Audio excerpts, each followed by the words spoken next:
Nobel शांति पुरस्कार विजेता अर्थशास्त्री मोहम्मद यूनुस ने 8 अगस्त 2024 को बांग्लादेश की अंतरिम सरकार के प्रमुख के रूप में शपथ ली और कार्यभार संभालने के बाद मोहम्मद यूनुस जा पहुंचे अबू सैयद के परिवार वालों से मिलने।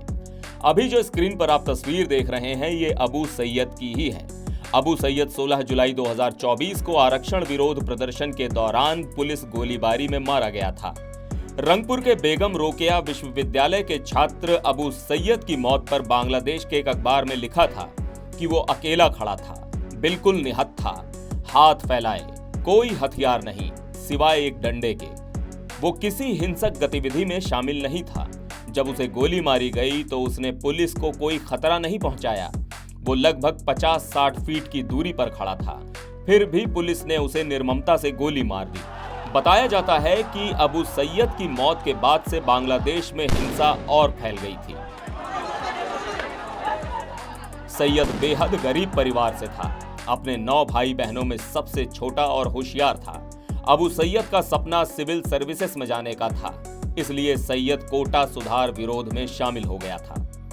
बांग्लादेश की अंतरिम सरकार के मुख्य सलाहकार ने 10 अगस्त को सैयद के परिवार से मिलकर कहा कि हमें उसी तरह खड़ा होना होगा जिस तरह अबू सैयद खड़ा था। अबू सैयद की मां सबकी मां है। हमें उसकी बहनों और उसके भाइयों की रक्षा करनी है। ये काम हम सबको मिलकर करना होगा। यूनुस ने कहा कि एक नए बांग्लादेश के निर्माण की जिम्मेदारी हर एक बांग्लादेशी की है। इसके जरिए हम अबू सैयद को याद रखेंगे। यूनुस ने आगे कहा, अबू सैयद अब महज एक परिवार का सदस्य नहीं रहा, वो बांग्लादेश के सभी परिवारों का बच्चा है। जो बच्चे बड़े होंगे और स्कूल और कॉलेज जाएंगे वो अबू सैयद के बारे में जानेंगे और खुद से कहेंगे कि मैं भी न्याय के लिए लड़ूंगा। अबू सैयद अब हर घर में है।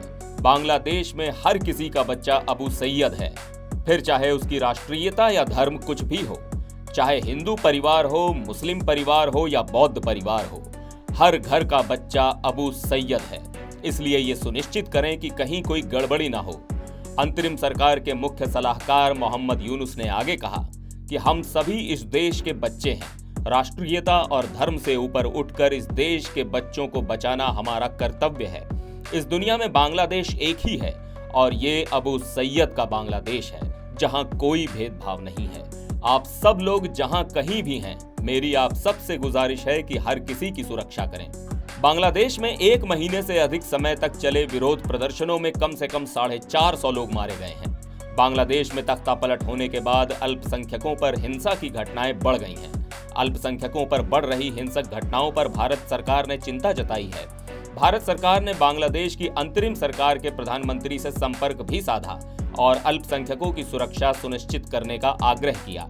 पूर्व प्रधानमंत्री शेख हसीना के 5 अगस्त को इस्तीफे के बाद से बांग्लादेश के 52 जिलों में अल्पसंख्यक समुदायों के उत्पीड़न की 205 घटनाएं सामने आई हैं। इन घटनाओं की संख्या रिपोर्ट की गई संख्या से कहीं अधिक होने की आशंका है। ऐसे में नोबेल शांति पुरस्कार से सम्मानित मुख्य सलाहकार मोहम्मद यूनुस की अपील के बाद देखना होगा कि बांग्लादेश में हालात सामान्य हो पाते हैं या नहीं, खासकर अल्पसंख्यक समुदायों के लिए ये देखना होगा। एनडीटीवी ऑनलाइन की रिपोर्ट।